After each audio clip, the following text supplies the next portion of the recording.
Good afternoon, everybody. My name is Steve Scott. We've got a lot of material to cover today, so why don't we go ahead and dive in. Today's topic is Dominate Local Search, Optimizing Your Google My Business Listing. For any of you that might have been on the webinar last week, I see a few familiar names already. As I mentioned, you may see a couple of slides that were the same from last week, but we've got a heck of a lot more to cover. And so why don't we go ahead and get into it a little bit here, just to get started. There we go. My name is Steve Scott. I am the owner and the director of training at the New York and the Tampa SEO Training Academy, originally from the New York metro area. Moved down to Tampa about 15 years ago, and then about 3 years ago, I opened up a training location for SEO in the New York area to just kind of head back home. Again, I've got a lot of family and friends up in New York. Craziness going on right there. You guys, I hope you're all staying safe, doing your due diligence. My heart and prayers are out for you guys as well.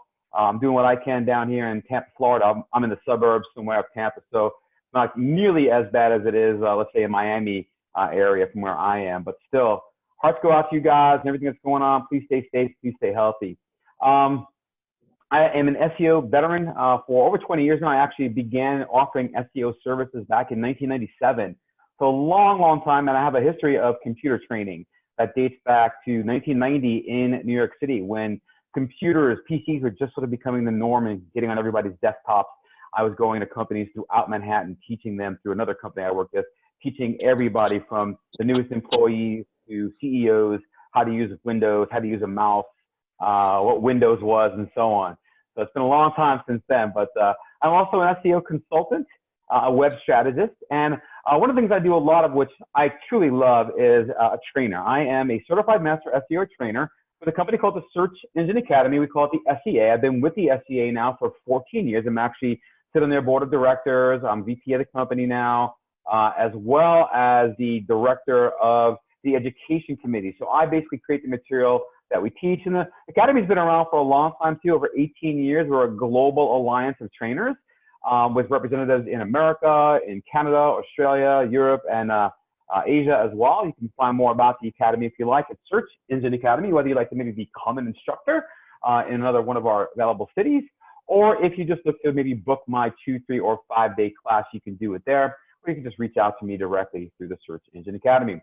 Now, we are recording today's session, so we'll try to get you a link to the recording within 24 to 48 hours or so. Feel free to please share the recording link with friends and with colleagues, anybody else you think might benefit from this. And if we do happen to run a little bit over time with either answering questions or for some other reason you have to leave, don't worry about it. Just check out the recording for whatever you missed, and shouldn't be any problem, getting through the material or whatever maybe you missed. We'll be able to see it again. Anyway, why don't we go ahead and get started with today's presentation? So I've got the agenda for today. First of all, we're going to talk about how to add your business to Google My Business, and I abbreviate Google My Business GMB. You'll probably see that a lot throughout any research that you might do looking into this. So we're going to talk about what's in a Google My Business listing, and then I'm going to get into some breaking news about Google My Business regarding the COVID-19 crisis that we've got going on. There's some really good information going on here, really good stuff that, let me just mute somebody here. Hey, Chris, if you could mute yourself right now. We're hearing some feedback from your mic, so if you wouldn't mind muting yourself. Anyway, so we're going to talk about some breaking news going on with Google My Business and some things that you need to be aware of and pay attention to. That's very important. And then we'll get into more of the details about like completing your Google My Business profile, what you need to put in there, what you should be looking at, what you can do with the profile, and then where you can get some additional help as well before we go ahead and open up for Q&A. So let's go ahead and get things going. First thing is actually adding your business to Google My Business. Well, let's even take it a step further. Like, what exactly is Google My Business, right? Well, let's just say you have a local plumber. You're a local plumber in Manhattan. Somebody might put in plumber NYC, right? And up pops in this thing here, and down here you see what we call the local listings. Okay, this is local listings here, or Google My Business. The only way that you can get any shot at appearing in this area down here underneath this map, which as you see is at the very, very top before any of the true organic listings, the free stuff that SEO can help you with, are these listings, and more of all of us are now using these listings, and we're seeing a lot more people clicking on these listings when it comes to local businesses, service offerings, local places to eat, to do anything really, any kind of service, any kind of product, any kind of industry. If you service a local area, you must have a Google My Business listing or to get into this area. If you don't have a Google My Business listing, you cannot appear in here at all, no matter what. Okay, you've got to have one. So that's what it is. You go to business.google.com to create one. Now, it's more important than ever local, okay? Google's introduction of their local pack or their snack pack, which actually started back in 2015, I believe it was. I'm sorry, there's a David in the room. If you could also mute yourself. It's getting we're hearing a lot of background noise. Please, everybody, if you can, there we go, mute everybody. Yes. Okay, that should do it. Sorry about that, folks. Again, local more important than ever. Back in about 5 years ago now, Google went from a 7-pack of listings of local sites to what we now have here is what we call the snack pack or the local pack or the 3-pack. And once they moved to this 3-pack, things became a lot more difficult, okay? Now, more people than ever before are clicking on these links over those regular organic links, as I mentioned a little while ago. And if you're not in the top 3, then you are likely not getting found at all. All right, so it's definitely important that you go into this thing and you create your Google My Business listing. How do you do that? It's not too hard. First of all, be aware that, as I mentioned, local is more important than ever, and be prepared for the ads. Okay, we didn't see one in the plumber one I did here. There's no ad up here, all right? But we are seeing more and more ads now showing up in the local listings. And I'm sure what we're seeing now is 35% of competitive local keywords have these local pack ads. That's actually from an article from Moz.com here. Sorry, there we go. So it's definitely really important to understand this, that these ads are starting to show up here.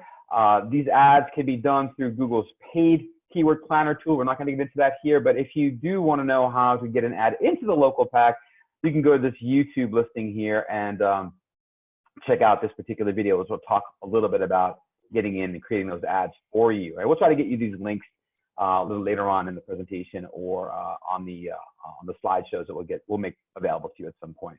Again, you go to googlemybusiness.com or business.google.com and you will see these kind of slides here. You hit manage now or sign in. If you already have an account, you'd sign in. If you didn't, you'd say manage now.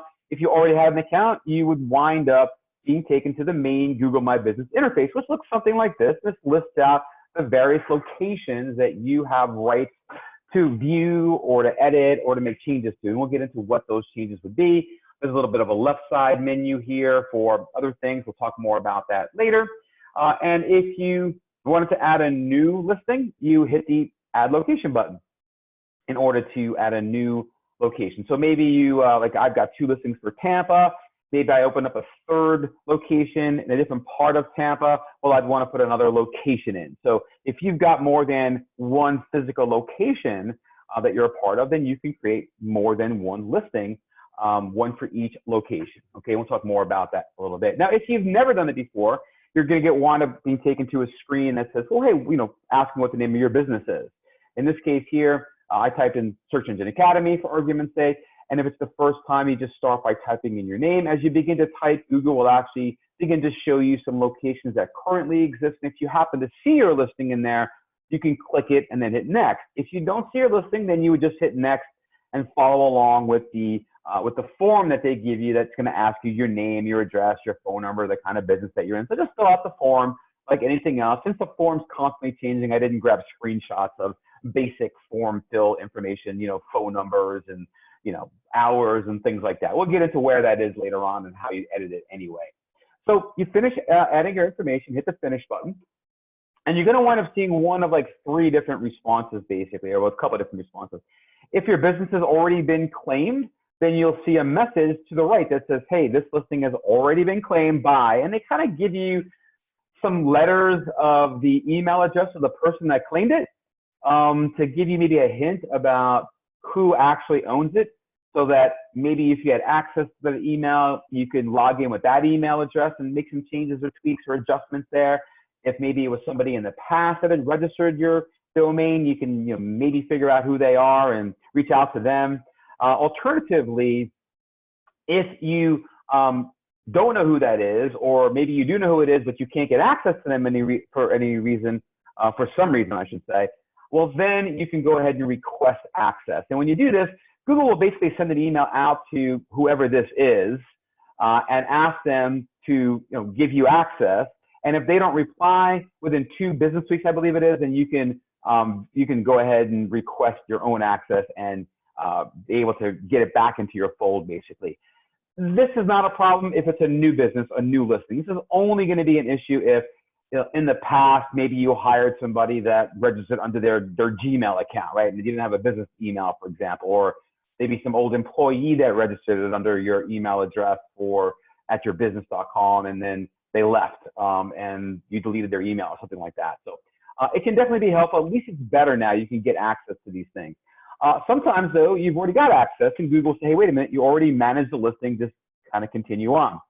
That being said, you want to add and verify your business. So once you put in all the information about your business, right, your name, your address, your phone number, your hours, all that good stuff, well, it's not official until Google gives you the verification process, okay?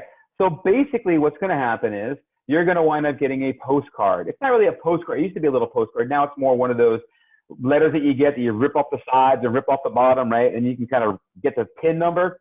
But all you really got to do is go in there, follow the postcard's information, and go back in and finalize your verification by entering in the PIN number that they give you. Now, typically speaking, you're going to get an actual letter in the mail. Okay, that's going to be 95% of the time or more, maybe. And it does depend on the kind of business that you're in, but there is a rare occasion where you'll get a phone verification. Again, I have not gotten any rhyme or reason as to when you'll see this, when you won't see this. When I happen to be adding one for this webinar for a different one in the past, I happen to get one that said, hey, what about my phone number? And notice the phone number is even a generic phone number. See that? 555-1212. So it's kind of odd. I was even surprised that they were going to give me a phone number verification. But now we're even seeing an occasional video call from a Google rep. Google's getting very serious about this. So we're going to talk about some of the other things that are going on with Google right now as to why it's going to be an issue.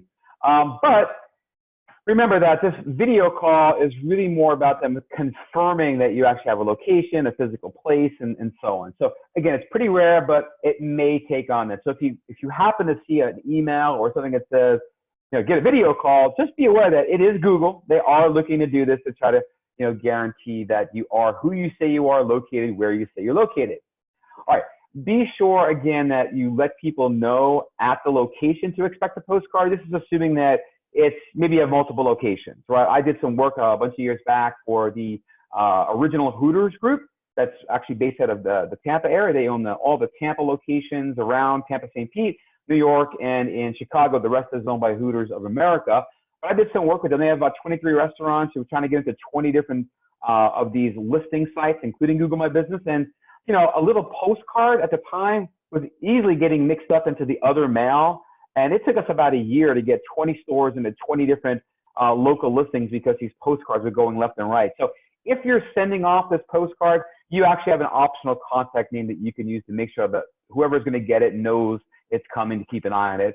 And then once you get this postcard, you open it up and just follow the directions to go back into your Google account, fill out the PIN, and verify that you got the postcard, and thereby Google will basically say that your listing has been verified, all right? Now, once your listing is verified by inputting that PIN, you're going to get a message on the screen that says something along the lines of your business is verified. Listings may be reviewed for quality. It can take up to 3 days to be published. Now, right now, with everything else going on, you can bet it's probably not going to be 3 days. It's probably going to be longer. A lot of stuff going on, especially with new businesses, and we'll talk a bit more about that in just a few.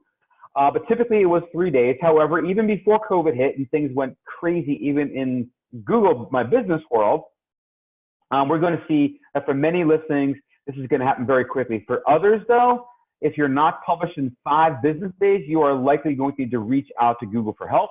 And you can do that one of several ways. One, you can do their support document and go to support.google.com/business and put in some questions. You can also contact Google My Business by phone and speak with a live person. Now, honestly, that's dead. They've gotten rid of that. The 844 number that you see on screen used to get to a live person. It's not there anymore. Now they're telling you to go to this URL. It says go.co.contact.gmb, which in actuality is just taking you to the support page that I just showed you. So they're definitely under the gun. You can hit them up on Twitter. I've had some good success doing that. If you go to Google My Biz on Twitter, follow them and you can reach out to them directly. I've done that. I've gotten some answers quickly that way. They've responded to me. Usually in a direct message back, but I like to put it out there publicly. And of course, Facebook Messenger. Go to facebook.com/Google My Business. You can talk to them through Google My Business. And there's also a solution support link too at this business contact flow, so you can get an email out to Google Solutions. All right, they're very helpful. Although again, right now things are a bit nuts, so expect a bit more of a longer delay. Okay. All right, so we've got some basics down, and we are going to be moving into some advanced. Obviously, somebody asked if it's more of an intro, setting it up, or we're going to do a deep dive into it. We are going to do a bit more of a deep dive, and then we'll have questions later, so don't worry. I've got to bring everybody up to speed, though. So let's talk about what you can find in a Google My Business listing. So first off, here you'll see on the left-hand side is a menu item, all right? This menu structure here, we're going to go through individually about what it is, but you get to a dashboard here, and in this dashboard, just some basic information and some things that you can do, like adding posts and advertising, seeing the performance, seeing your reviews, and so on. But all of that's going to be mixed into some of this other stuff down here. There's a lot to talk about. We're going to go through each of these in detail, but just to give you some basics, the home is the overview. The post is where you go to create a post, like you might put like a Facebook post out there. And we'll talk more about posts. The info is going to be your highest priority. This is where you're going to go and put all your company info, all your details, all the information about your business, hours, credit cards that you take. This is where you're going to pick your category and so on. Insights that you see how well your listing is doing in search. How many people saw it, how many searched for it by company name, by brand, by keywords, what keywords, and lots of other things. Reviews is where you go to view and respond to all of your reviews, okay? We'll take a look at that in more detail as well. Messaging is enabling searchers to text message you from your Google My Business listing. So just like they can call you or visit your website, you can now enable text messaging, right? And those messages actually appear in the Google My Business app, which we'll talk about a little bit later on. Photos, you can go into photos and add, edit, or view the photos and or videos that have been associated with your business. Not only your photos, but those that have been uploaded by your visitors or by your users. There's a bookings place as well. This is just going to depend upon the kind of business. Not everybody will see bookings in the menu. You'll see in mine, I don't see it here. It doesn't say bookings in here at the time. But bookings allows owners to sign up with various scheduling partners that work with Google. And through their account, you can add a booking button to your listing. So people can actually book your time. I've got one client that does home inspection, right? And they've got a booking link that takes you off to their page where you can book their time, right? So those are things that you can do. People can actually book you for a time or something else, a call for argument's sake, without you interacting with them if they know they want you. Products let you add, edit your products, pricing, and so on in there. Services, again, depending on your type of business, just like products, allows you to add one or more of your services and describe them a little bit more in detail so people can understand. So I can put in services of SEO training, I can put in SEO consulting, I can put in SEO monthly services work. Those are each different services that I offer. And of course, you can get much more detailed or generic depending on how you like it. With the website menu, you can actually build a website with Google Sites. Yep, Google actually has a website builder. Most of you probably don't know that. It's been around forever. Nobody really uses it though. But you know, if you need some place to build a website, you can certainly do it there. Users is where you can add, remove, or manage who has access to use or to edit your information. That's a big thing for me, and I'll show you that a little bit later. You can create an ad as well with the create an ad button here. And this will just take you off to Google's pay-per-click program, their sponsored ads. This is going to give you those express ads. I'm not a big fan of the express ads. You don't get as much control. And that's for a whole other webinar, the ads and the ad system. But bear in mind that you could create an ad to help get your ad into the local pack. And that's what that video I mentioned earlier would talk about, how to use these ads here to get into that local ads in the map area. You can add a new location, right? second or third business. And then you can do things like manage locations, which takes you back to your initial screen where you saw all of my businesses listed, right? So that takes you back to something that looks like this, right? Your manage my business locations here. And of course, you've got the last few, which is just your linked accounts. This is any requests from other products like AdWords or Merchant Center that might, kind of connect.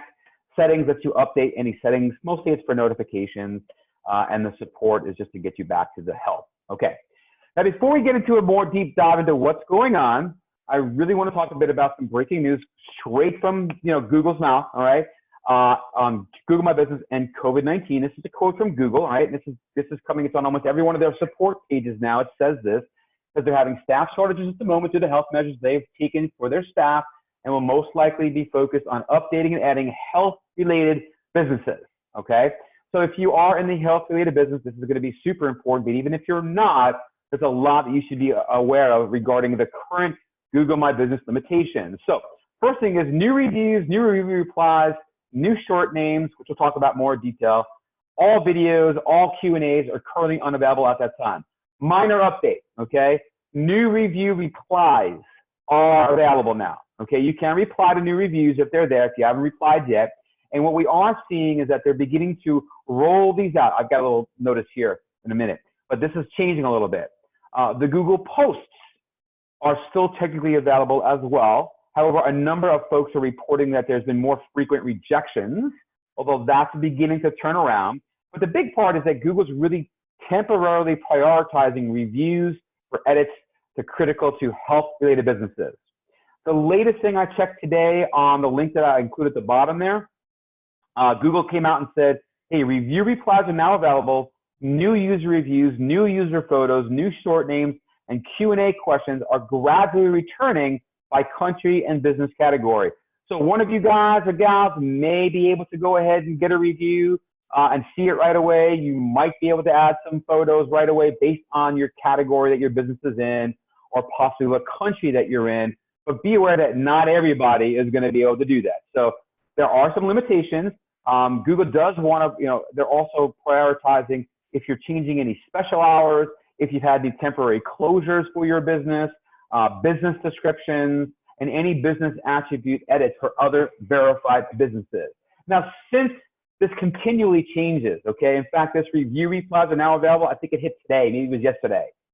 Since it changes all the time, I've included a link here to the Google support document that talks about this and keeps you up on those changes, okay? There's another support document here as well. This is, a different one here. And this is for the businesses that have really been impacted by COVID-19. It's a great link here. And this is from Google. Again, they want you to do some basic things, right?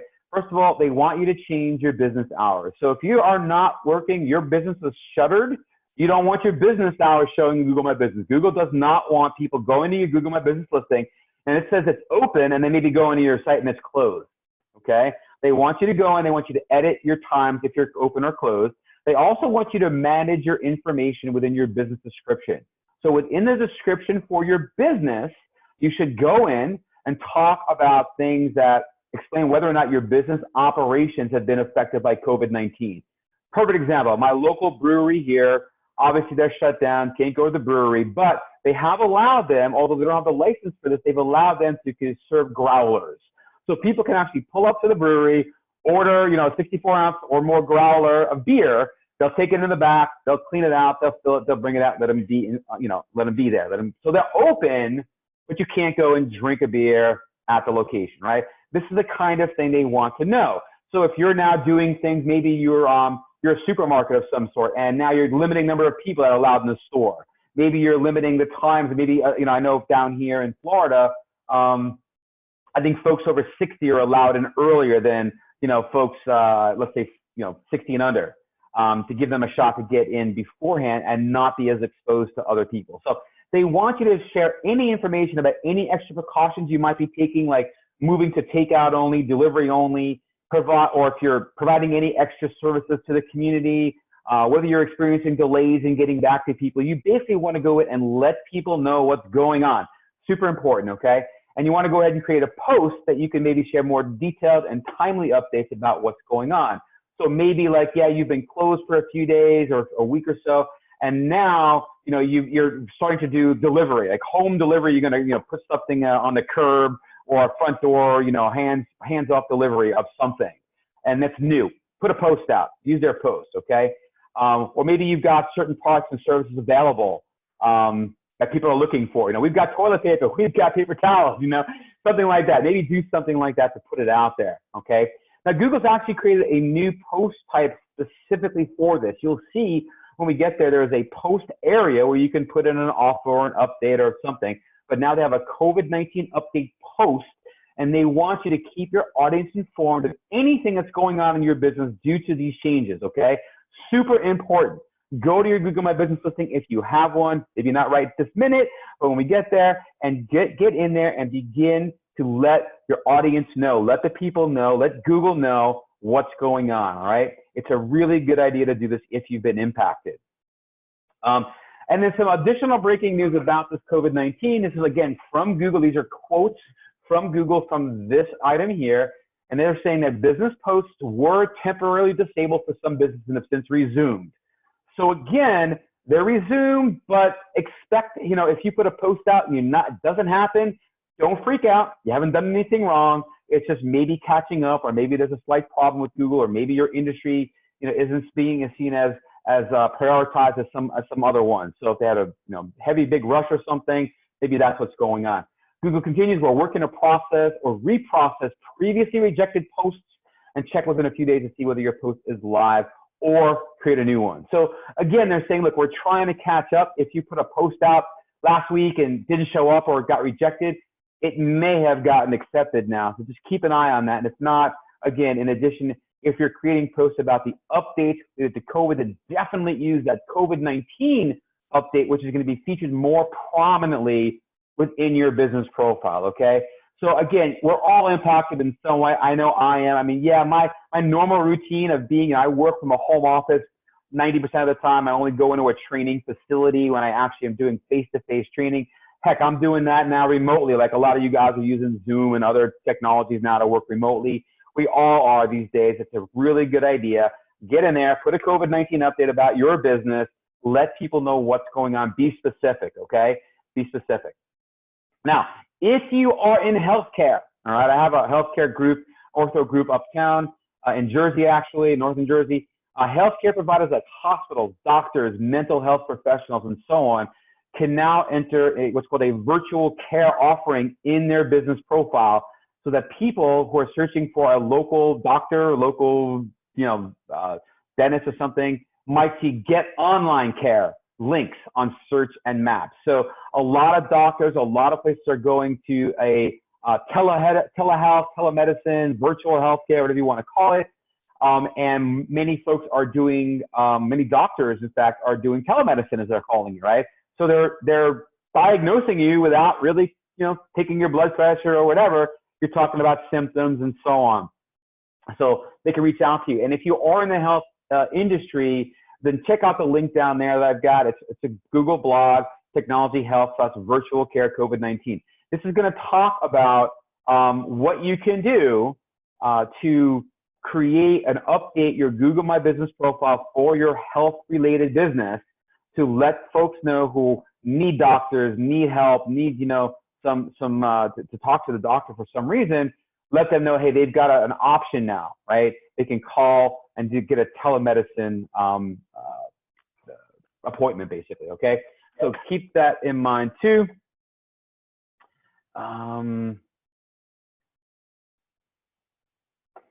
Okay, oops, sorry. Let's go, all right. So let's talk about completing your profile information, okay? So this is getting into the rest of the stuff. So here is your listing info. So on the info area of the menu, this is really all the details about your business, all right? It's going to be two halves. So let me actually show you what it looks like live. Here is mine. This is the home. If I hit info here in the left-hand menu, you'll begin to see the menu, right? So it's kind of small. You even see limited functionality. Edits may not get accepted due to the coronavirus. Learn more. It takes you off to one of those links I already provided you. If I go here, though, you see I've got my company name here. I could edit that here. I've got the my categories. But basically, this screenshot that you'll see here just takes the bottom half that's underneath here and just sort of puts it off to the right. So you scroll down, you see all the other stuff that's here, okay? That's what the slide looks like. It's not side by side. This appears down here, okay? This is where all the information is. And what you want to do is you want to go in, and your business name, of course, is one of the most important factors for ranking well. If you've got a really good business name, if your business name contains keywords in it, then that's great. It adds value. If it doesn't, that's okay too, because you definitely don't want to put a description of your business into the business name. You got to just be your business name. So, you know, let's say you're Joe's Pizza. That's your company name, Joe's Pizza, right?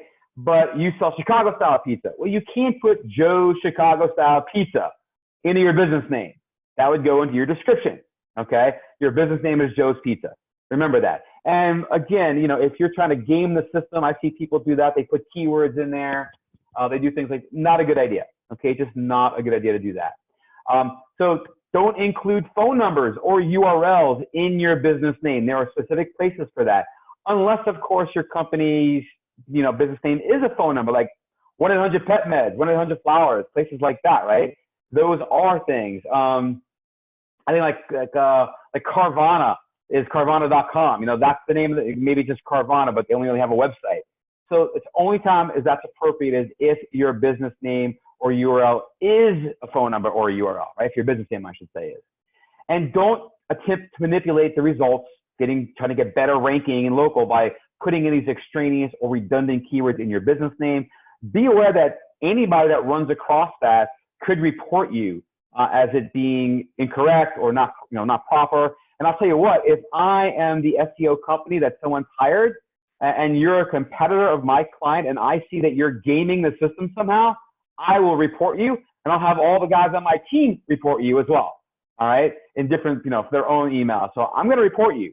So don't think that you're going to get away with it. You'll get away with it for a little while, but once you get caught, then it all dries up. So just put in your actual business's name in here and just move on, okay? When it comes to categories, categories are extremely important. If you have a Google My Business listing, you've had it for a while, and you've not been in to change it in a while, well, primary category is new.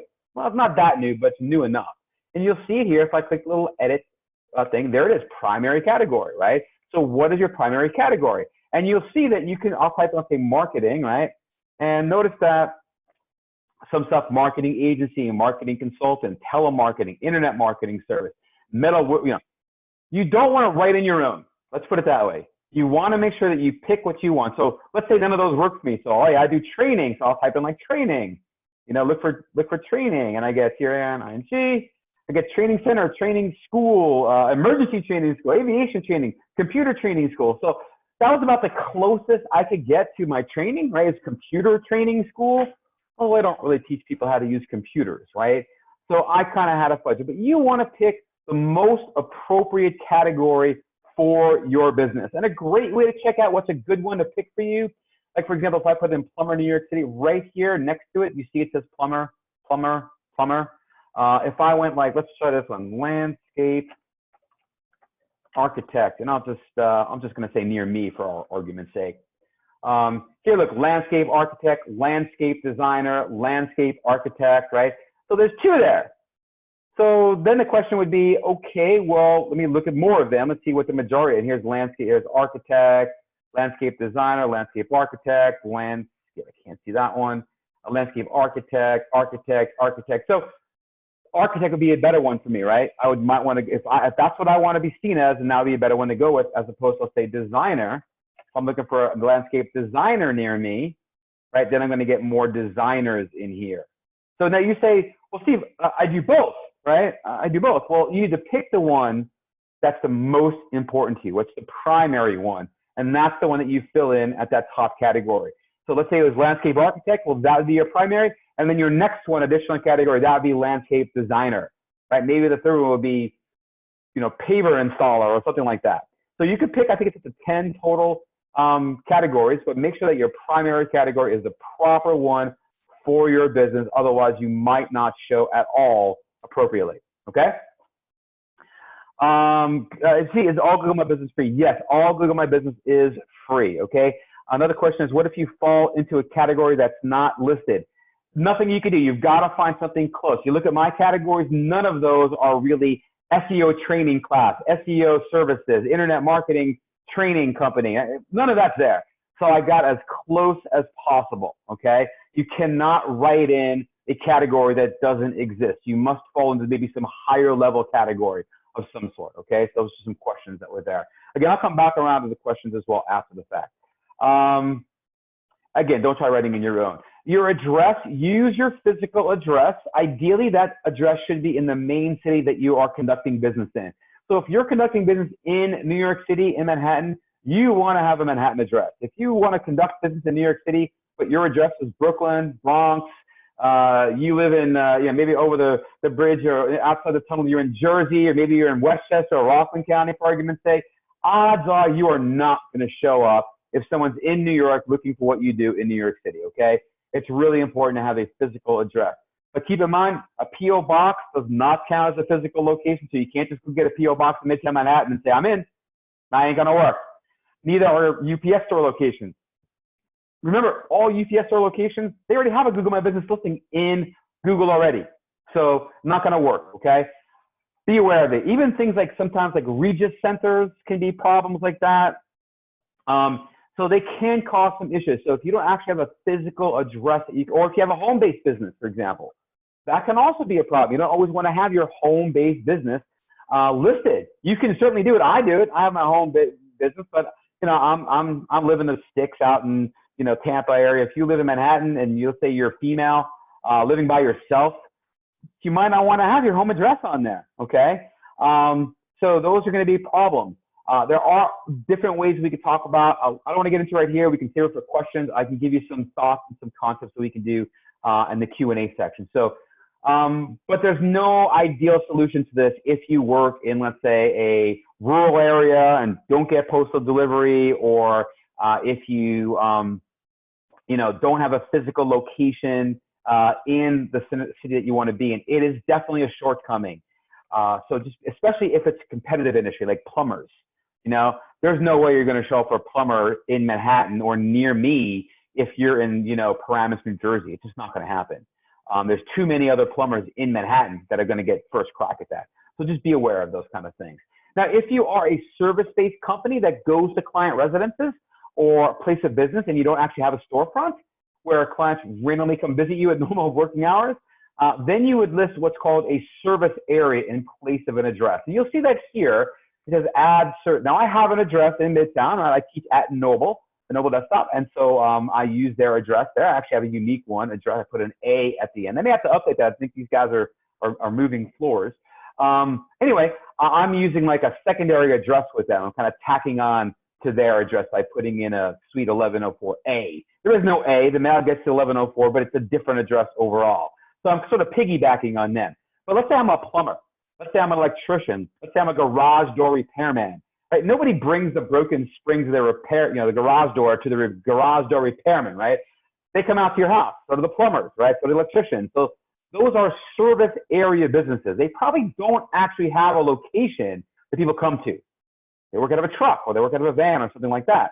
And so they are servicing an area instead. And in that case, you'd go in here and you would type in the area that you service, okay? You can put in a county name, a state, a town, things like that, all right? Again, these updates can take up to 3 days to be published, and you can find out more by hitting any of the Learn More buttons. But keep that in mind if you don't actually have a physical location, but you service people at their homes, all right?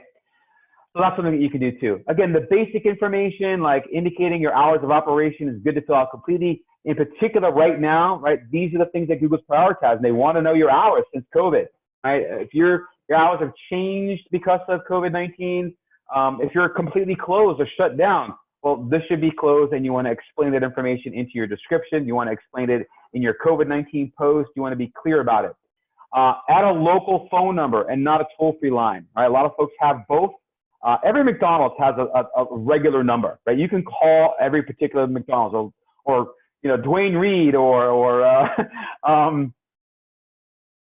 other places too, right? You can call everybody. They have a unique number. If you have a toll-free number, that's fine, but you should list your local number with that exchange, especially if I'm going to be doing work with somebody who is a local business. I want to see the local person. I want to know that they're a local company.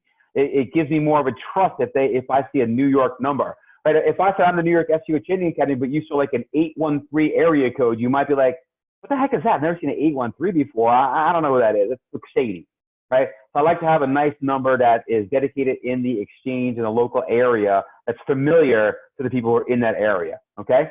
And not just the toll free. There's a way that you can list a secondary number. You'll see here, numbers, you hit edit, you can add other phone numbers. So I like to add that local number as the primary, and then I put additional numbers would be my toll-free numbers, okay? Keep that in mind. You can also use your important keywords in your description or your introduction. Now, if you are going to go make changes to your description, like I mentioned earlier, because of COVID issues, then I would say take a copy of your description, put it somewhere safe that you can come back to it once this all passes, hopefully sooner rather than later, and you can go put it back to what it was. In the meantime, though, probably a good idea to update this to talk about any changes in time, issues, service offerings, and so on, all right? You should include important keywords in your description where it makes sense, but it should read and sound natural. Don't just shove a bunch of keywords in there hoping that it'll help you get ranked better and get more people clicking on your ads. It's likely not going to happen. In fact, it may likely have the opposite effect. So be aware of that and don't be doing any of that. Your best practice is to have your company's name, address, and phone number being consistent everywhere you're listed, not just on Google My Business, but you want that to be true everywhere, okay? You want to be listed everywhere. Photos, another big thing, okay? You want to add photos and videos on a regular and ongoing basis. What you want to do is you don't want to just upload everything all at once, all right? Google My Business is almost like, let's call it Google's Facebook, LinkedIn kind of blending, right? It's their business tool that they want you to be involved with. It's not a set it and forget it thing. Forget the old Ron Popeil days, right? Set it and forget it. No, they want you to get it going and then be active in it. Being active in it means adding new posts, getting more reviews, responding to reviews, uploading photos, asking your visitors, asking the people that have supported your business, so that you worked with, to leave reviews, okay? And photos are a big part of that. In fact, there's new research showing there's a really strong link between Google My Business photo quantity and performance in search. So it's a really good idea, maybe once a week or several times a week if you got the bandwidth for it, to upload a few photos. I don't mean put 100 photos up there, but upload a few photos. And again, ask other folks who are leaving reviews to leave a photo as well if you're in a business that is kind of, that is ripe for photography. I have a couple of folks I've consulted with that do paintball.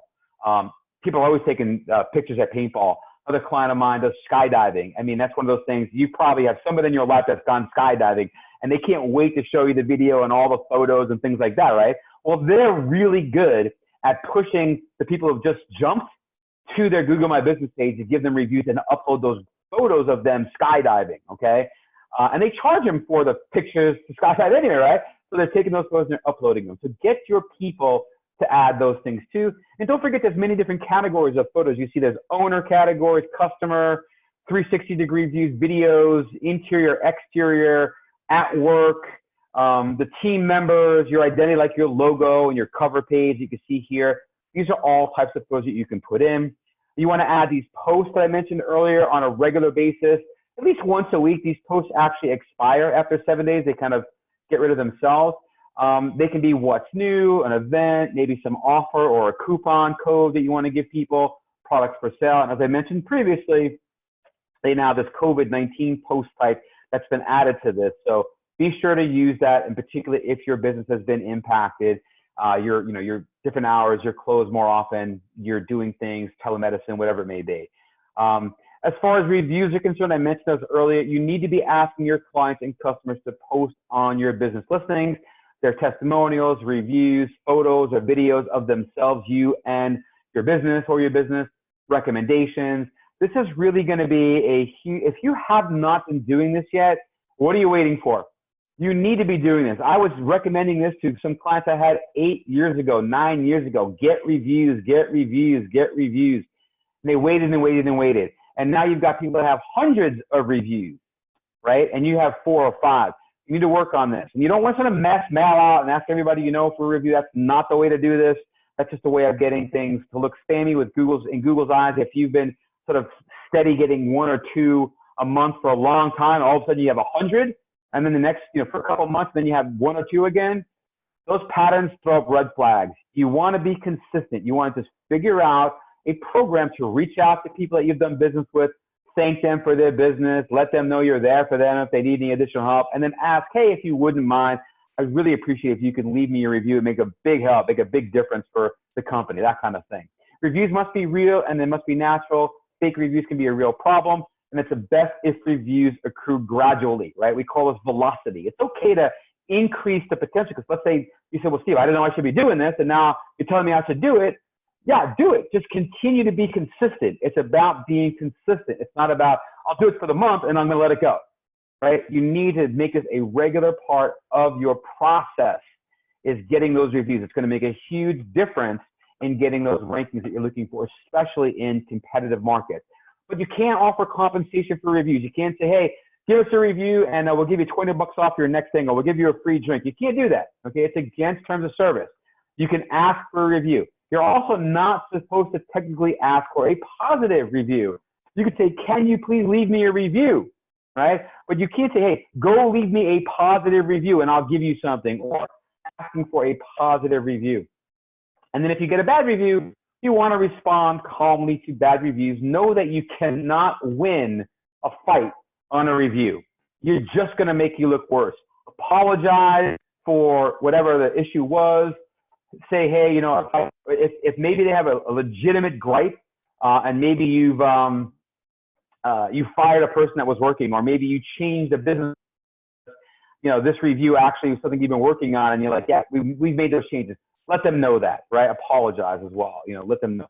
But don't try to get in a fight. You can't win this pissing match. It's just not going to work. And be cautious about those first few ones, okay? About requests for reviews posted on your website, all right? You don't want to, what this means is on your website, you've got to be really careful about saying, leave us a great review. Did you like our service? Leave us a great review. They don't want that, okay? Again, the idea behind reviews is that you went to a business, you had a great experience, and you're going to leave them a review because you know it's going to help them, right? And it's much better in Google's eyes if you just do it on your own, all right?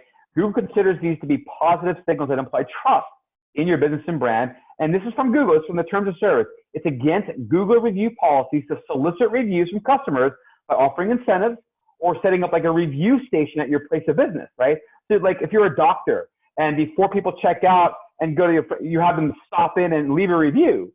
No, you can't do that. You're putting people on the spot to do that, right? That is not good. And if someone's uncomfortable with that, it's just not a way to go. So don't do those kind of things. Now, one of the things that you can do to make it easier for you is create what's called a short code. So Google's, because they know it's a pain in the ass to get people to leave a review. And one of the reasons it's such a big pain is it's hard to get to the place to leave a review. So they've created a nice, easy way to do this. You basically come to this little @ symbol here and hit this little button right there. And then you put in a short name. Okay, you have up to 32 characters. You could change it a couple times. I would try to go with as short a name as possible that reflects who you are, what your brand is. Okay. Again, no spaces. No, I think you can use that. Maybe use dashes. I forget what you can use. But it'll let you know if it's available or not. I like to go short and sweet if possible.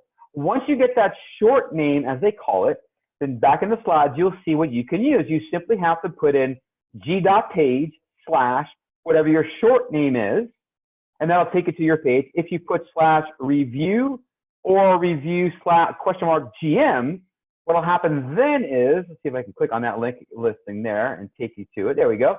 That's the one with the GM in it. It opens it up. There we go. Opens the map, brings up my thing, pops open my window where they can leave a review. That's a great link. You can include that in, let's say, your email to your clients, thanking them for using your service. And hey, I'd love it if you could leave us a review.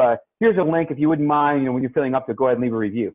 Notice here as well, there's a little picture there where people can upload from their phone or upload photos, so they can do that there as well. All right, that's what you're looking for them to do. So all you've got to do, like I said, is go back into your account, right? Hit that little shortcut, little @ thing there, type in a name. Then this is the way that format is. Whatever your name is, you substitute yours for what I've got in there.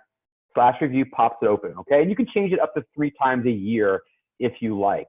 You want to respond to all reviews. Reviews are the lifeblood of your local listing, so be sure to respond to everything that comes in.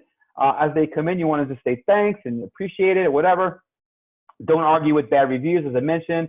And occasionally, I like to reward good reviews. You know, a lot of times we see people who leave a bad review, they get a reward. They go, oh, so sorry I had a bad experience. Come in next time and I'll give you a free drink. What if every now and then, you know, you're getting regular reviews, if you pick somebody with it and say, hey, you know, thank you so much for the great review. I'd like to do something nice for you today. Next time you come in, mention my name. I'd like to give you a free drink or free dessert or whatever it may be on the house. Thank you so much. You know, maybe reward somebody not all the time, right? Because then people you're saying, hey, you'll get a reward if you leave me a review. No, we're not doing that.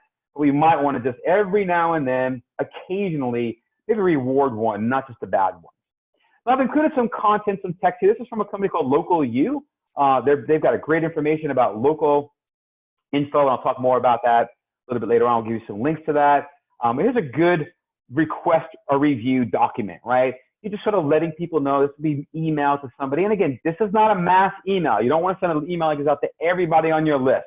You want to pick and choose the people that you know. Maybe reach out to some of your past clients that have been around for a long time. I don't mean all of them. Reach out to 4 or 5 of them this week. Reach out to 4 or 5 of them next week. Reach out to a few of them the week after that. And just let it kind of gradually accrue, okay? It's much better to get a few every week than to get it all in one week and then let it go for a month, okay? It's about what we call velocity, how quickly you start to get those reviews and how regularly. In the users area, again, that's just another part of the item here. We've seen the reviews and messages. We'll talk about that. Photos we mentioned already. We'll talk about the other ones. This is where you can give people access to your account. Now, you have to be either a primary owner or the owner of your account. Once you have those rights, you'll see a little head and shoulder item up here. When you click on the plus sign, you can either become the owner, the manager, or the communications manager, which is allowed posts and things like that. I've included also in the slides here, this is like what you can do, what the manager roles are, what the owner's roles are, what the site manager's roles are, what they can and can't do. Anything a primary owner can do, an owner can do, except an owner, a primary owner, an owner can't delete the primary owner. They can just change it to somebody else. And you've got to have at least one owner in a Google My Business listing to begin with. Okay, so this just gives you what you can do on the different types of users. Now, messaging is something else that you can get. I know we're running tight on time there, so I think we'll be all right, but we'll get the questions after. Back in November 11th of 2019, Google My Business moved their messaging feature to their free Google My Business app. You used to get it as like a regular text message to your phone, right? Now, no good. If you want to let your users message you, you have to go down and install the Google My Business app. So go to your, go to the iPhone, the iTunes store, go to the Play Store on Android, and download the Google My Business. I think it's totally free. Log into it with your, your existing email that you've used to register your Google My Business account. And then you go to the Customers tab, hit Messages, and say Turn them on. And now, from your Google My Business listing, from those listings in that map area, right, the stuff that we see here. Well, let me go back to the other ones here. The map area here, you'd actually be able to see, this is typically in mobile, not on the desktop, but in mobile, you'd see like message this business, okay? So you've got that. And then here is kind of what it looks like. So all 4 of these are all combined. I'm just kind of, this is scrolling down. That's what you see, when you scroll down. And when you get to the bottom of this page, you see this. Bottom of this page, you see this. As you scroll down, you see all of these things. The basic menu section at the bottom, this is the home. This is sort of like that overview, right? You can see how many times your listing appeared, how many times it was viewed, if it's up or down, name, any offers that you may have put out there, sharing your profile to get more reviews, other things that are here. Then you'll see, if we go to the top of the screen, there's a little locations button. If we click on that, we can see all of the companies that we have access to. So for me, you have a lot of them. For most of you, you're only going to have 1, maybe 2 listings, all right? So, that makes sense that you'd only see a couple, maybe even 1. If you go to customers, you're going to see the name of the customers that you have. These are people who've left reviews. I've just hidden some of the names. You wouldn't see this big white stripe there. But these are customer reviews. When they appeared, here in the messages, this is sort of the top menu of customers. Here's the messages. This is where you turn it on to get your messages, where you'd see those messages. And then you've got your followers, people who are following you, if iffy. And then the profile is the info, right? This is where you can fill all your information out about your company, all the info we talked about earlier, right? Your website URL, your categories, all that stuff would be here. And there's also under the More button, when you hit that, it just pops up your website, manage users and settings. So you get most of the functionality of the desktop device on the mobile device, but your only way to get your messages is by having the device turned on, logged in, okay? Highly, highly recommend that. Finally, you've got the insights. So the insights are ways in which you can see how your listing is doing. So in this case here, you can see a month, a quarter, or a week, whether it's people discovered you by looking for a category, product, or service that you're in, whether they were looking for your business name address, or whether they were actually looking for competitor names. They actually can show that too. They'll show you what words people search for that's fired off your local listing, so you can maybe use this as a bit of keyword research too to see what are people searching for, right? And how many. Notice that Marketing Academy, I got shown 18 times in the month before I took this screenshot, as well as SEO training, SEO course, SEO class. That's great. SEO New York, those are all great. I'm glad to have those in there. Notice just SEO, 147 times. People say, where did they see your listing? On search or within the maps? This is going to tell you what action they took, right? How many people of those visited my website? How many requested directions? How many called me directly from the listing? Okay. So those are going to be important to do as well. And then if people ask for directions, it'll say where they're from. Usually you get a bit more detail in the United States. They'll normally say like a zip code that they're in or a city name that they're in. You can see phone calls when they came in and how many and the day of the week. Obviously not too many phone calls for this particular listing here. But if you had a lot more phone calls, it would show you which days of the week were most important. You can also see what times are important when you're busy, when there's kind of a peak time for your business people to be at, and then photo views. So even including how people showed photo views, you and then businesses like you. Again, we are seeing that your photos receive, like in this case here, this is for my skydiving guy. Photos receive 230% more views than similar businesses. So again, it's a good idea to post pictures. We're seeing a lot of correlation between the number of photos that you have and search results. Again, here's a quantity of photos, number of photos that appear on your business compared to photos from other businesses, you and businesses like you. And then you've also got here, one last thing is if you get a business listing suspension. What will happen is if you go to your listing here and you see something that says suspended, listing suspended, it's enough to make you freak out, okay? You want to talk about stress levels, especially if I had one of my clients was getting 4,000 or 5,000 impressions a month of their moving business. Business listing got suspended. They completely dry up. Boom, overnight, they're gone. Phone call starts ringing. Of course, we start to panic. He starts to panic. We got to get on it. There's two kinds of suspensions, okay? There's a soft suspension where you're still visible in search and maps, but you can't edit or change anything until you resolve the problem. There's a hard suspension. The hard suspension is the ones you've got to be really careful with. Listing, in this case, is no longer visible in search or on maps. And you have the potential to lose your listing and associated reviews. Now, there is a link here that this will take you to. Let me go ahead and put this in here. I'll put it into the chat window for you guys. There you go. And that's an article about what to do if your listing gets suspended, all right? It can be a pain. It basically is going to take a little time. You have to fill out a form. You have to correct what's wrong. The big problem is they don't tell you what's wrong. They tell you, hey, you broke the rules. Here's what the rules are. Figure it out yourself. But once you reach out to them, if you can kind of tell them what you did or what's going on or you don't understand, they'll reach back out through email. It's also one of those things where I do go out to those support documents like Google My Business on Facebook or on Twitter to get some help. Now, there is lots of other help available too. I've got a slew of links that will get them to you. Somehow when we put the video up, we'll maybe include the links on the page of content so you have access to them here. There's also places that you can get that'll help with submissions to other sites besides Google and places to find other location listings here. And then a couple of other places too. If you're really having a major problem, of course you can always reach out to me for help as well. Either at my New York SEO email, you can give me a call, my phone number, reach out to me through phone, through email, whatever you like. But local search forum, this one right here, this is a super terrific forum that's just about local search. It's got some really important people from Google Maps and other very, very well-known local people. And you can get a lot of great help from people there. That about wraps it up. I am going to get into Q&A in just a moment. There's a bunch of stuff in there I'll go through. But remember that, you know, being able to ask questions is fundamental learning, and you don't get it by watching just YouTube videos. And its simple fundamental advantage has driven the training philosophy of both my place and, of course, Noble Desktop, right? We're mostly about sitting down, talking to somebody, asking questions, getting your specific answers to your specific needs done.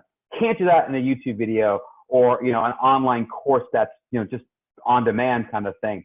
Webinar is one form where you can ask us questions, but of course, you can take our classes as well. I've got one coming up right now next week. If you guys want, I'm doing a huge bonus. If you've been impacted by COVID-19 in any way, you're sitting from home, you're working from home, and you're not working 9 to 5 anymore, you have time, I'm giving a 75% discount off of my 5-day class, okay? 75% off. It's a $2,500 class. You can take 75% off, but you've got to call me. Tell me what's going on with you. Okay, what's going on? Why are you laid off or your hours cut, whatever. The class is remote, right? Obviously, with the way things are, it is a remote live class. It's not, you know, I'll be there. You're going to talk to me, interact with me. You can actually communicate with me. I've got one in New York. Well, it's for the New York class, April 20th, June 8th as well through the 12th, and July 6th through 10th are my next 3 classes where I'll be teaching these things. Next webinar, actually, that's no good. That's not there. If you found this helpful at all, hey, I'm going to throw it out there, right? Please leave me a review. And you can go by hitting the NYSEO/review !GM. Or again, you can go to my Facebook page, New York SEO Academy, and leave a review there. If you want to reach me directly, my number is at the top of the screen as well, or you can reach me there. They'll be available, and you'll be available to reach me anytime. Remember that I don't just do training. We do audits and assessments, consulting, monthly SEO services. So if you need the help monthly, let me know. And I've got public SEO training, a 2, 3, and a combined 5-day course, which is what the discount's for that 75%. And of course, I do private training as well if you have a business that may have several people that you want trained, you have some specifics that you want to go through, okay? So that's great. Let me go ahead and get into the questions here. I don't know if you guys can see the questions, so I'll read them out. Let me go back up to the top here. See what we got, okay. Loud and clear. Yes, you'll be able to get the recording soon. Follow Eli from Noble asks, hey, just post to the Facebook and LinkedIn group to follow there for updates. You can see when these things come out. So more an intro, setting up. No, again, it's a little bit of everything. And I tend to try to get everybody on the same page. So we're not just an intro to this. You've already been through that though. Any way to make the image on the upper right-hand side to appear larger on our screen? Oh, okay, yeah, okay, you got it. That's just a Zoom thing. You got to go to gallery view. Thank you, Eli, for helping out with that. Let's see what else we got here. Can I find a link later? Intro. How much does the scheduling service usually cost for a business with fewer than 10 employees? If you're talking about the booking part of it, that it just depends on which booking system you go with. You can, if in Google My Business, you get a link to all the businesses that are good. What if you fall into a category that's not listed? I've already kind of covered that. You're going to have to sort of find one that's close. Is all of Google My Business free except for the advertising portion? Yes, everything is free in Google My Business. Can you use your home address? You can use your home address, but again, then your home address is going to be out there on the web. So be aware of that, all right? That's something to keep in mind. Someone else, Elizabeth asked, I work in a rural area that does not have postal delivery, so I cannot get the verification card if the PO box is not accepted as the address. How to deal with that? Well, you're going to have a problem. Again, the idea behind Google My Business is brick and mortar, people come to my store, or I go to their location to do my job. That cuts a lot of people out, right? And your options are going to be the study of home-based workers. I mean, hey, I do training, but you know, 95% of the time I work out of a home-based office. Well, I bought and built my house so it had an office in it, so I didn't have to buy a separate location. But there is the problem is that, hey, you're gonna have a hard time with this. You can maybe find a friend. I have other people do this sort of, we call it like it's a gray hat thing. I have a friend that's actually, what they've done is they've sort of piggybacked on a friend of theirs who has an office in the middle of the town that they want to be in. and they were able to accept mail at a different suite number, or like added an A to a suite number. So that's sort of, we call it gray hat, because it's kind of walking a very fine line, right? Google doesn't really want you to do that. If you're a service-based business, use the service areas and don't bother with your address. Just put the service areas. If you actually do have people at your house, then you're going to have a problem, right? You're going to have to either put the house number out there, or you're just not going to be able to do much in the way of Google My Business, okay? So someone asked on address, what if you have 3 businesses in one physical location that you want to list each separately? Okay, so if you have one physical location that you run 3 businesses, typically the best thing to do would be to add like a suite number, like room A, room B, room C, suite A, suite B, suite, something like that. If you can't do that, then generally speaking, as long as the 2 of the 3 main things, name, address, and phone number, unless 2 of those things are different, you should be okay. So if you have the same address, but you have company A with phone number A, company B with phone number B, company C with phone number C, all different names of businesses, that should be okay. But ideally, you want them to have their own unique individual name, address, and phone number, okay? Next question is, are reviews always public? Yes, they are always public, and you cannot do anything about them unless it's slanderous. So if somebody gives you a crappy review and you deserved it, guess what? You're going to get it. If you didn't deserve it, the only thing you can do is you can say, hey, I'm sorry you had a bad time. Most of the time those things go well. We apologize, or explain what you did to correct what they were mentioning. But don't fight. Don't say you did this, you caused the problem, that kind of thing. But you do have to reply publicly. So again, be careful how you reply. Remember, a lot of times how you reply is going to indicate how you're going to deal with customers in the future. So it's often a much better idea, because if I am reading your reviews and I'm thinking about doing business with you, and I see someone leave a negative review and I see you go at them really angrily, and you like, well, you did this and you did that and you did this, right? And then they can reply to you and you go back at them again, I'm less likely going to want to work with you. I'm probably going to say, you know what, maybe there's something there. But if you apologize to that person and you try to rectify the situation, or you try to explain that you've taken actions in the future so that won't happen again, we hope you'll give us another chance. We understand if you don't. That's a much better reply. And as a reader looking through that, reading that, that's a good way to handle it. I'm okay with that. Okay. So remember, yes, they're going to be out there. They're going to be public. You can't take them down unless it's like a shill. Like someone says, hey, restaurant A, you really stink. Your barbecue is really bad. You want really good barbecue, you should go to barbecue B place. That they can pull down. You can ask Google to pull down, because that could just be a shill for barbecue B place, right? Trying to knock you down. All right. Next one is, I find my clients find review requests to be a big imposition. Yeah, the majority of them are going to say it's a big imposition. You're looking for the ones that go, oh, thank you so much. I really appreciate the help that you go. Oh my God, this was great. When I hear people say thank you so much to me on the phone, I say, you know what? The best way you can say thank you is if you would go leave me a review on my Google page. That would be the best. I would really appreciate that, and more often than not, that's what they'll do. Again, you're not going to get them all, but if you don't ask, you're not going to get any. So you have to make it a point of reaching out to people, especially the ones that enjoyed your service, liked what you did, were commenting on, maybe they left you a nice thing on Facebook, or maybe, just reach out to those people and say, hey, if you would, I'd really appreciate if you leave a review for me on Google. It would really make a big difference to us, okay? So again, remember that. Why would Google My Business not accept a PO box as a physical address? I do not want to give my home address as a public address. What can be done about this? Well, I've already talked a little bit about that. The why is because, again, Google My Business was set up as a brick and mortar thing, right? Hey, I want to go down to the local hardware store and pick something up.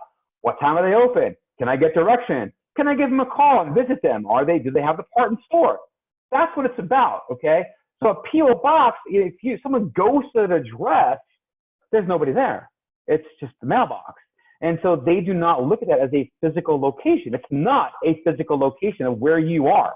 And so that's why they don't accept them. I know it sucks. Sucks for me. I work from a home office too. My last place, my last home was in a house. I sold it after my divorce, but we had a big giant black German Shepherd. Nobody was coming to our house. We were in a gated community. It wasn't as big of a deal. Now I'm more open. I got a little more. I don't have that Shepherd here anymore. you know, I might not want to put it out there. Me, I'm willing to do it, but not a whole lot that you can do about it, okay? Why would Google My Business suspend a business listing? Daniel, there's a lot of reasons why. They might do it because maybe you got keywords in your business name. Maybe you got maybe you've written in some categories. Maybe you put a bunch of keyword phrases into your description. There's lots of different reasons why they might suspend you. Some of these suspensions, I saw one because we had 2 locations, right? We had a company, it was like a franchising company. They had 2 locations, and the service areas overlapped. And they said, well, wait, you can't have two businesses from the same franchise servicing the same locations. They've got to service different locations. So things like that can happen. And a lot of it, some of the soft suspensions are algorithms. They're done by the what do you call it? The robot, the AI, the artificial intelligence, by the spider itself.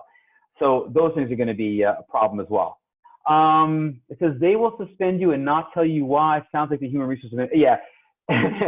So that's funny, Kenyatta. But yeah, they suspend you and they say that you violated terms of service. So they tell you why. They don't tell you the specific terms of service. They send you to a page that lists the terms of service, and you have to figure out what the problem is. And that is definitely a pain in the ass, okay? Pardon my French, but that is. But again, fill out those forms, reach out to support, talk to them, get help. Those people will help you that way. The generic suspensions, they don't really tell you anything, okay?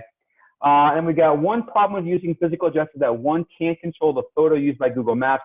It can be your garbage cans. Yep, that is true too. So, you know, those things can definitely be a problem with that as well. What else we got here? Can you Google My Business an online business if you want all the advantages it has to offer but don't want the physical listing? No, name, address, phone number, email, website address. You can only put in an address or an area that you want to service, okay? You can, because again, Google My Business is a local listing, a local business, all right? So if you are online, you know, many online businesses have a physical location where they interact, where they're designing their website, where they're online. Maybe it's a home address for somebody. But, you know, it is what it is. Unfortunately, that's the deal. Our first one asked about the course. The course is $2,497 for the 5 days. We're taking 75% off. You do need to call me directly for that, okay? I don't have any codes or anything, and it's next week. So 75% off the 5-day only class. It is 9 to 5 during the day. So you're going to have to be involved, and you will get a copy of the material as well with that. What about freelancers and professionals? Can they have a GMB? Yeah, freelancers and professionals can, especially if you are a like doctor, lawyer, dentist. You can have multiple types of listings. You can have a listing for your actual business, and then you can have a professional listing for the doctor, for the lawyer, for the dentist, and so on down the line, okay? As far as other freelancers, like I said, you're going to have to put in a phone number and address, the service area that you service. So if that's the case, then yes, you can have one. I mean, I have one, but I use my home address for one of my listings, and I use a piggyback address with Mobile Desktop for my other listings. So yeah, you can do it. You've got to be a little bit creative sometimes, okay? Can we request phone verification? No, you can't request phone verification.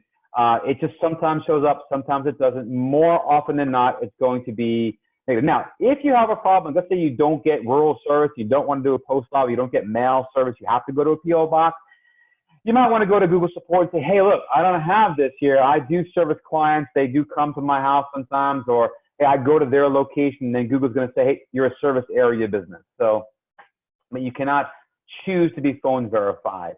And then someone else asked, I created a separate Google My Business account for each business, although the physical address was the same. I went through the verification process. Okay, so yeah, Elaine's just saying, yeah, you can have two of the same business addresses as long as the name of the business and the phone number are different, okay? I got to thank you, Steve, for your seminar. Took both great, Generosa. Great to have you there. Hope to see you in the future as well. Anything else? What if there are duplicate listings for the same location? Can I merge them? I don't want to delete one and lose the reviews. Okay, you can merge them. There's a whole process for that. Just do, you know, how do I merge my Google My Business listing on Google? You can find it in the support area. You do not want to delete at all. Deleting does not delete it off of Google My Business. It deletes it from you having access to it. okay? If you have reviews in them and it's a duplicate listing, then something's going to check your other listing. What I'm seeing is duplicate listings have the listings in the primary one too. If you have a duplicate, then you must also have one that is live and verified, and that one's probably going to have your reviews in it as well. So just leave the duplicate listing alone. You can try to merge it as well. If it doesn't merge, don't worry about it. Sometimes it won't merge because something might be slightly different. So anyway, and then we got a thank you from Paula. Loves Noble Desktop. Great, we love them too. All right. Any last questions? I know we're off for over 15 minutes of time, but lots of great questions here. Google My Business is a major, major thing right now. It's becoming more and more important. I highly recommend you guys to maybe come back, watch the video again. You're probably taking some notes. Take a look through it again and go at least make sure that you have a Google My Business listing, you have access to it, and you can make some of those changes that we talked about, especially A, if you're in the healthcare field, B, if you've been impacted in any way, shape, or form, if your business is closed, locked up, anything like that, go in there and make those sessions and make those changes and make sure that you get things working properly, okay? That's it for me. Thank you, everybody, for attending. And like I said, if you can use my help, please feel free to reach out. For just a quick call. I don't charge for quick calls. I only charge if you need my help, okay? If you just have a question or two that you want clarified, feel free to give me a call, shoot me an email. Happy to reach back out as well. So that's it, folks. Thanks so much for attending. I appreciate all of you guys coming in. Please stay safe. Please stay healthy. Do what you can to flatten the curve. I am doing my best as well. And we'll see you around next time. Thanks, everybody. Bye now.